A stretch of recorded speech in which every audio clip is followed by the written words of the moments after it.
ወታደራዊ አፈናና የወጣቶች ግዢ ቢዝነስ።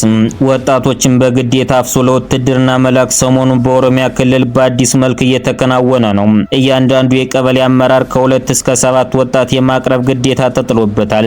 ከዚህም የተነሳ ወጣቶችን በጎዳናዎች፣ ፑል ቤቶች ወዘተ አግኝቶ ለማፈስ የሚደረገው እሽቅድድም ተጧጡፏል። በአፈሳው የተደናገጡ ወላጆች ልጆቻቸውን ከትምህርት ቤት በማስቀረት ለመደበቅ ተገደዋል። ይህ ሁኔታ በጎዳናዎችና መዝናኛ ቦታዎች የወጣቶች እጥረት ፈጥሯል። ሆኖም ወጣቶችን አግኝቶ ኮንታውን መሙላት ላቃተው አመራር ወይም የተያዘበትን ልጅ ማስለቀቅ ለሚፈልግ ወላጅ መፍትሄ የሚሆን ቢዝነስ ተከፍቷል። ይኸውም ከትውልድ ቀያቸው ራቅ ወዳለ ቦታ ፈልሰው በቀን ስራና ጎዳና ዳሪነት ላይ የሚገኙ ወጣቶችን መግዛት ነው። ደላሎች እነዚህን ወጣቶች አስቀድሞ ስራ እናስይዛቸዋለን በሚል አባብለው ሰዋራ ቦታ ላይ በአፈና መልክ ያቆያቸዋል። ከዚያም ኮንታ ለተጓደለበት አመራር ከ40 እስከ 100 ሺህ በማስከፈል አሳልፈው ይሰጣሉ። በተመሳሳይ መልኩም ልጅ የተያዘበት ወላጅ ከቀበሌ አመራር ጋር በመደራደር ከ100 እስከ 300 ሺህ ከከፈለ በኋላ ልጁ ተለቆ ከደላላ የሚገዙት አንዱ ይተካል። መረጃውን ያገኘነው ከጀዋር መሐመድ ይፋዊ ፌስቡክ ገጽ ነው።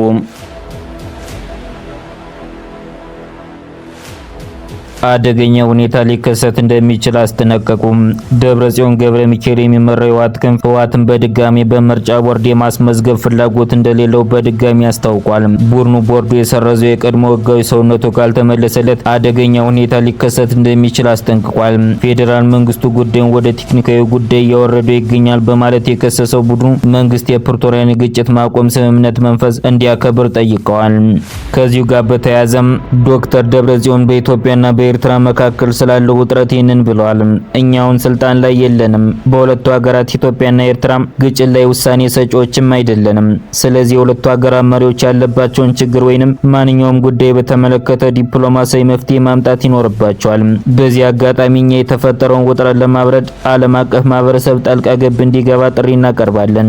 ምክንያቱም በዚህ አካባቢ ማንኛውም አይነት ግጭት እንደገና ሊቀሰቀስ ነው የሚል መስማት አስፈሪ ነው። ምክንያቱም በጦርነት የተጎዱ በሚሊዮን የሚቆጠሩ ሰዎች ስላሉ እንደገና ጉዳት እንዲደርስባቸው አንፈልግም ብለዋል። የትግራይ ጊዜያዊ አስተዳደር ፕሬዝዳንት ሌተናንት ጀነራል ታደሰ ወረደ የቀድሞ ፕሬዝዳንት ጌታቸው ረዳ በመፈንቅለ መንግስት እንዳላስወገዱ ገልጸዋል። የህወሓት ኃይል ወታደራዊ መፈንቅለ መንግስት ተካሂዷል ሲል በከሰሰበት ጉዳይ ላይ ሌተናንት ጀነራል ታደሰ ወረደ አቶ ጌታቸው የ2 ዓመት የስልጣን ጊዜያቸው በመጋቢት 2017 ማብቃቱና አስተዳደሩ በአዋጅ ለ1 ዓመት መራዘሙን አስረድተዋል። በዚህ አዲስ ምዕራፍ እሳቸው በፕሬዝዳንትነት እንደተሾሙ ጠቁመው መፈንቅለ መንግስት እንዳልተካሄደ አጽንኦት ተሰጥተዋል። ክሱ አሳሳቢ ከሆነ ገለልተኛ አካል እንዲያጣሩ ጠይቀዋል። በጌታቸው ላይ መፈንቅለ መንግስት ፈጽሜ ከሆነ በገለልተኛ አካል ይጣራ ሲሉም ተናግረዋል። በጅቡቲ የኢትዮጵያ ፌዴራላዊ ዲሞክራሲያዊ ሪፐብሊክ ኤምባሲ የሚከተለውን መረጃ አጋርቷል።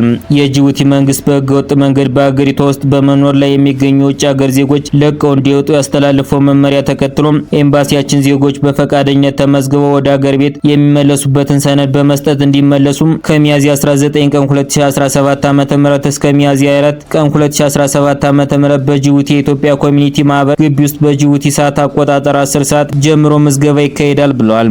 በመሆኑም ዜጎቻችን ለምዝገባ ወደ ስፍራው ሲመጡ ማንነታቸውን የሚገልጽ ሰነድ፣ የማህበራዊ መታወቂያ ወይም የአገር ቤት መታወቂያ፣ በቅርብ ጊዜ የተነሳችሁት ፎቶ 2-3 በ4 ጉርድ ፎቶግራፍ፣ የአገልግሎት ጊዜ ያለፈበትም ቢሆን ፓስፖርት እጃችሁ ላይ ካለም ይዛችሁት ለምዝገባ እንድትመጡ እንጠይቃለን ብለዋል። አሜሪካ ልጅ ለሚወልዱ እናቶች ማበረታቻ መስጠት ልትጀምር ነው።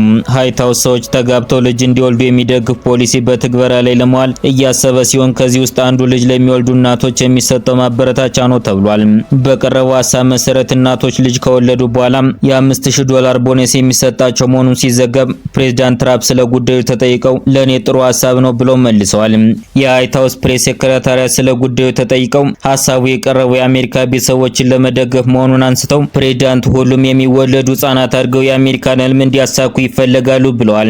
የትራምፕ አስተዳደር ቤተሰባዊነትን የሚያበረታታና ብዙ ህጻናት በአሜሪካ መወለድ አለባቸው ብሎ የሚያምን ስለመሆኑ ሲገልጹ ቆይተዋል። ጉዳዩ በሀሳብ ደረጃ ላይ ያለ ሲሆን የፕሬዝዳንት ዶናልድ ትራምፕ ውሳኔ ካገኘ እንደሚተገበርም ይጠበቃል።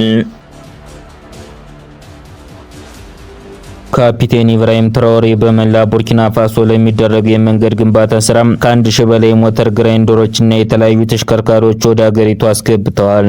በትናንትናው ዕለትም የሀገሪቱን የመንገድ መሰረተ ልማት ለማልማትና ለመንከባከብ ኃላፊነት ለተሰጣቸው ድርጅቶች መሳሪያዎችን በይፋ አስረክበዋል። ትራኦሬ ከእርሻ ወደ ገበያ የሚሳለጡ ፈጣን መንገዶችን በጥራት ለመገንባት ለአርሶ አደሮቹ ቃል በገባላቸው መሰረት ይኸው አርሶ አደሮቹ ምርታቸውን ወደ ከተማ ማዕከላት ሳይበላሽ እንዲጓጓዙ የሚያስችል ስራ መሰራት ጀምሯል። ትራኦሬ ሀገሪቱን የወርቅ ክምችት ለግል ጥቅም አላግባብ እየተጠቀሙበት ነው በማለት በጀነራል አንጋሌ የተከሰሱ ቢሆንም ይህ ትልቅ የሀገር ልማት ኢንቨስትመንት ግን አፉን አስይዘውታል። በሶማሌ ለተሰማራ የአፍሪካ ህብረት የድጋፍ ሰጪ ማረጋጊያ ተልዕኮ ተሳታፊ ሀገራት ለተልዕኮ ተጨማሪ 8000 ወታደሮች እንደሚያስፈልጉ ትናንት በካምፓላው ስብሰባቸው ማጠናቀቂያ ላይ በወጡት መግለጫ አስታውቀዋል።